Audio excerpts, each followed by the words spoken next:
They say grief comes in waves. What they don't tell you is that sometimes those waves crash into you while you're standing in your childhood kitchen, staring at a half-empty coffee mug your father will never drink from again. I'm Emily Chen, 35, and 2 weeks ago, I lost both my parents in a car accident. Mom and Dad were driving home from their weekly date night when a drunk driver ran a red light. They died instantly, or so the police told me. I'm still not sure if that makes it better or worse. The house feels different now. Every creak of the floorboards, every tick of the grandfather clock in the hallway serves as a reminder that I'm alone here. Well, not entirely alone. I moved back in 6 months ago when Dad's Parkinson's started getting worse. Mom needed help, and being a freelance graphic designer meant I could work from anywhere. My older brother Michael hadn't exactly volunteered, too busy with his real estate empire in the city. You should stay with them, he'd said during one of our rare phone calls. You're single? No kids. It makes sense. The way he emphasized single made it sound like a character flaw rather than a choice. But I'd learned long ago that arguing with Michael was like trying to nail Jello to a wall, messy and pointless. So I moved back to the suburbs, into my old bedroom that still had glow-in-the-dark stars on the ceiling. Mom had kept it exactly as I'd left it after college, right down to the Taylor Swift posters and the corkboard filled with high school memories. During those 6 months, I watched Dad's hands shake more with each passing week, helped Mom with the cooking and cleaning, and tried to memorize every detail of their faces, every story they told, every laugh we shared. I didn't know I was creating my last memories with them. The sound of tires on gravel snapped me out of my thoughts. Through the kitchen window, I watched Michael's black Mercedes pull into the driveway, the morning sun glinting off its pristine surface. He'd been surprisingly absent since the funeral, claiming he was handling the paperwork and dealing with the estate. Whatever that meant. The front door opened without a knock. Michael never knocked, not even when we were kids.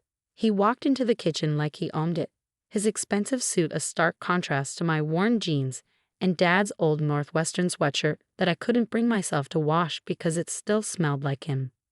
Emily, he nodded, setting his leather briefcase on the counter. We need to talk. Something in his tone made my stomach clench. I'd heard that tone before, usually right before he announced something that would upend my life. Like when he told me he'd borrowed my college fund to start his business, promising to pay it back with interest. I'm still waiting. What's wrong? I asked, wrapping my hands around my coffee mug, seeking comfort in its warmth. Michael pulled out a chair but didn't sit.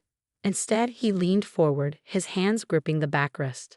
I've been going through Dad's will and other documents, he began, his voice carefully neutral. There are some things we need to discuss about the house. What about it? Dad left it to me. The words hung in the air between us, heavy and sharp. I stared at him, waiting for the punchline that never came. That's impossible, I finally managed. Dad would have told me. I've been living here, taking care of them. Which we're all grateful for, Michael cut in smoothly. But the fact remains, the house is legally mine now, and I think it's time we discussed your living arrangements. The meaning behind his words hit me like a physical blow. You want me to move out? I'm planning to sell the house, he continued as if I hadn't spoken. The market's hot right now, and this neighborhood has really come up in value. The property could easily fetch 7 figures. I felt the room spin slightly. The house had been in our family for 3 generations. Grandpa Chen had bought it in the 1960s when few Chinese families could get mortgages in suburban neighborhoods. Dad had grown up here, and so had we. Every wall held memories, every room echoed with our family's history. You can't sell it, I whispered. This is our home. Michael's expression hardened. It's an asset, Emily, and as the executor of the estate, it's my responsibility to manage it properly. Show me the will, I demanded, standing up so quickly my chair scraped against the floor. He opened his briefcase and pulled out a document, sliding it across the table. I snatched it up, scanning the pages with trembling hands. There it was, in black and white. To my son, Michael Chen, I leave my primary residence. This doesn't make sense, I muttered, reading and rereading the paragraph. Dad would never. He knew I would make the smart financial decision. Michael said, straightening his tie. Unlike some people, I understand the value of property in today's market. The implied criticism stung, but I was too shocked to respond. My eyes kept going back to the date on the will, March 15th, 2024. Just 2 months ago. Dad could barely hold a pen in March, I said slowly, pieces starting to click together. His tremors were so bad he couldn't even sign his name most days. Something flickered across Michael's face. Concern? Fear? But it was gone so quickly I might have imagined it. The will is properly witnessed and notarized, he said firmly. Now, I'm willing to be reasonable about this. I'll give you 60 days to find a new place. No. The word came out stronger than I expected. Michael blinked, clearly not used to being contradicted. Excuse me? I said no, I'm not leaving and you're not selling this house. Michael's carefully maintained composure cracked. This isn't a negotiation, Emily. The house is mine legally. If you force me to, I'll have my lawyers. Your lawyers? I laughed, but there was no humor in it. You mean the ones Dad paid for when you were starting out? The ones who helped you set up your first property deal? Don't be bitter, it's not attractive. Michael sneered. Just because you chose to waste your potential on artistic pursuits doesn't mean. Get out. You can't throw me out of my own house. Watch me. I walked to the front door and held it open. And Michael, don't come back without the real will. He gathered his briefcase, his movements sharp with anger. You're making a mistake, Emily. A big one. I'll give you a week to reconsider before I involve my lawyers. After you left, I sank to the floor, my back against the door. The house seemed to close in around me, every surface holding memories that suddenly felt threatened. Mom and Dad couldn't be gone just for their home to be sold off like any other property on Michael's books. There had to be something I was missing. I spent the next 3 days going through every drawer, every file cabinet, every box in the attic. Dad had always been meticulously organized, keeping everything from old tax returns to childhood report cards carefully labeled and filed. But I couldn't find another copy of the will. What I did find, tucked away in Dad's study desk, was his journal. The last entry was dated just a week before the accident. Michael came by today, pushing about the will again. I told him no. This house stays in the family, stays with Emily. She's the one who understands what that means. I've made arrangements. You will know where to look. My heart raced as I read the words over and over. You will know where to look. Dad was trying to tell me something, but what? I closed my eyes, thinking back to all the times Dad had shared family stories with me during those last months. He'd been especially nostalgic, showing me old photos, telling me about Grandpa Chen's struggles and triumphs. One story kept coming back to me, about how Grandpa had built a hidden safe behind the fireplace when he first bought the house. Worried that banks wouldn't protect a Chinese family savings back then. Always good to have a backup plan, Dad had said, giving me that knowing look I never quite understood. Until now. I rushed to the living room, my heart pounding. The fireplace was original to the house, its brick facade unchanged since the 1960s.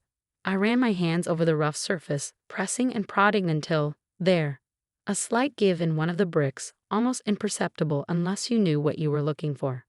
The hidden panel swung open with a soft click, revealing a small safe I'd never known existed. My hands shook as I input the combination. My birthday, just like Dad used for everything important. The door opened with a quiet creak. Inside was a manila envelope, sealed and labeled in Dad's shaky handwriting. The Real Will 2024. I opened it carefully, my breath catching as I read the contents. This one was different from the one Michael had shown me. Very different. Not only did it leave the house to me, but it also contained something else. Documented proof that Michael had been embezzling from Dad's accounts for years, using forged signatures to transfer hundreds of thousands of dollars to his real estate ventures. Oh, Michael, I whispered, understanding dawning. What have you done?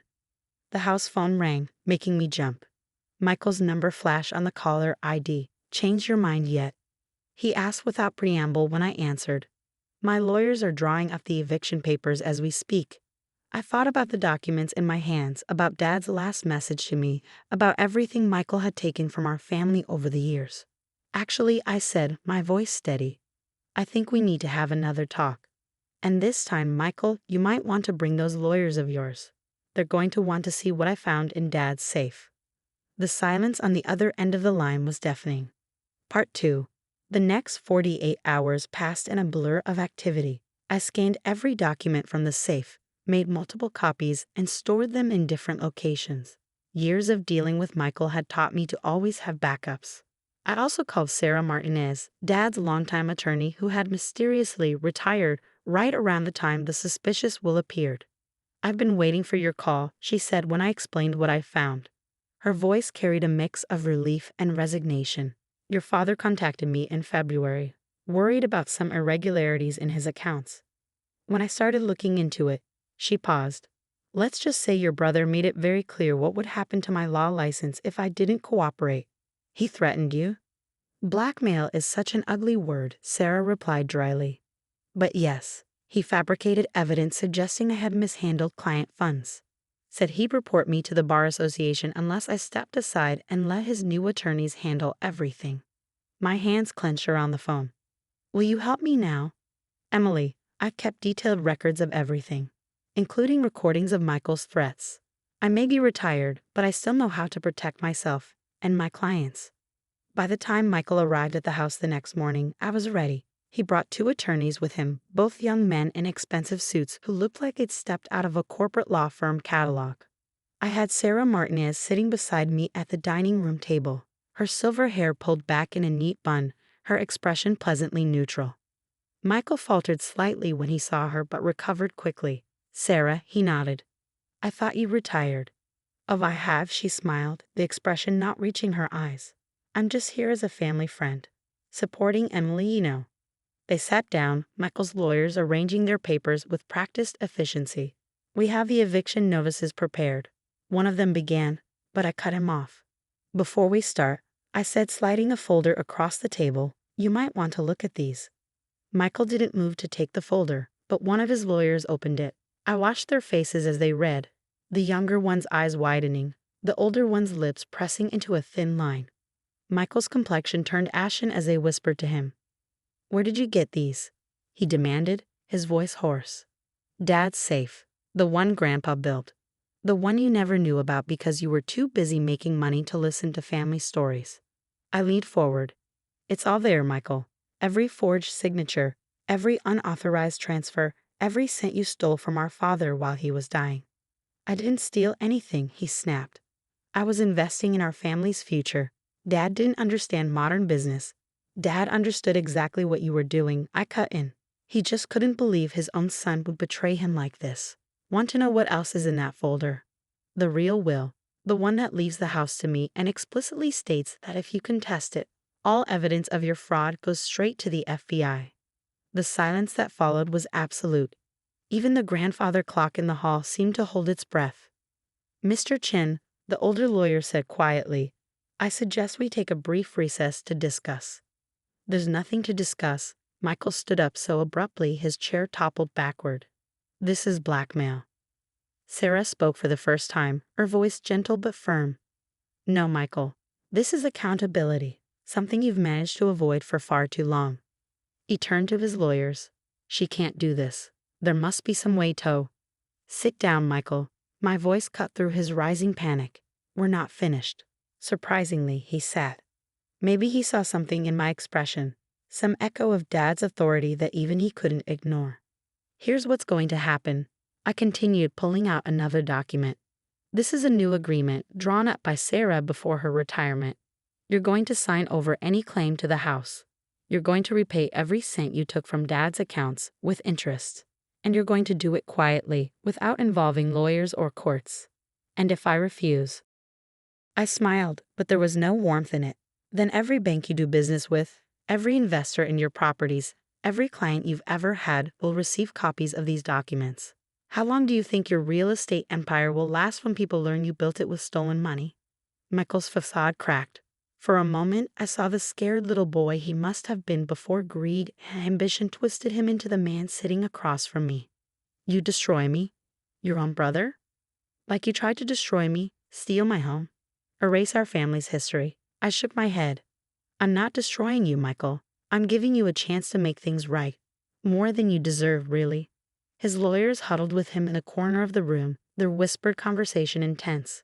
Sarah squeezed my hand under the table. Finally, Michael returned to his seat. "I'll sign," he said, his voice hollow. "But I want something in return." "You're not really in a position to negotiate. Just don't tell Mom's family. Please, they don't need to know about any of this." The request surprised me. Michael had never seemed to care much about our mother's relatives, rarely attending family gatherings on that side, but looking at him now, I saw something I hadn't expected: shame. Fine, I agreed. As long as you honor every part of this agreement, what happened here stays between us. The next hour was spent signing papers, transferring accounts, making arrangements for repayment. When it was done, Michael stood to leave, his shoulders slumped in defeat. Emily, he paused at the door. I convinced myself I deserved it all, that I was smarter, worked harder, knew better than everyone else. I didn't think about family. I finished for him. About trust. About the fact that success doesn't mean anything if you destroy everyone who loves you to get it. He nodded, unable to meet my eyes. Goodbye, Michael. After they left, Sarah helped me pack up the documents. Your father would be proud, she said softly. He always said you were the one who truly understood what family means. I looked around the living room, at the photos on the wall spanning 3 generations of Chens. Mom and Dad on their wedding day, Grandpa Chen standing proudly in front of the house. Michael and me as children, before money and ambition drove us apart. What happens now? I asked, suddenly feeling very tired. Sarah smiled. Now, my dear, you live. You honor your parents' memory. You make this house a home again. That was 6 months ago. The house feels different now, but in a good way. I've repainted some rooms, planted a garden like Mom always wanted, started hosting weekly dinners for Mom's family, keeping my promise not to tell them about Michael, but making sure our family bonds stay strong. Michael keeps his distance, though he's been making the repayment transfers on schedule. Sometimes I see his car drive slowly past the house. But he never stops. Maybe someday we'll find a way to be family again. But for now, this distance feels right. Last week, I was cleaning out Dad's study and found another entry in his journal, one I'd missed before. It was dated just days before the accident. Washed Emily in the garden today. Planting those roses Ming always wanted. She thinks I'm napping, but I see her. See how she loves this place, understands what it means. Michael wants to know where the new will is. Keeps asking about the house. But I've made sure Emily will find what she needs when the time comes. My daughter is stronger than she knows. Just like her grandfather, she'll protect what matters. I closed the journal, tears blurring my vision. Outside, the roses Mom never got to see were starting to bloom. In the hallway, Grandpa Chen's clock chimed the hour, its sound echoing through the house that 3 generations of my family had called home.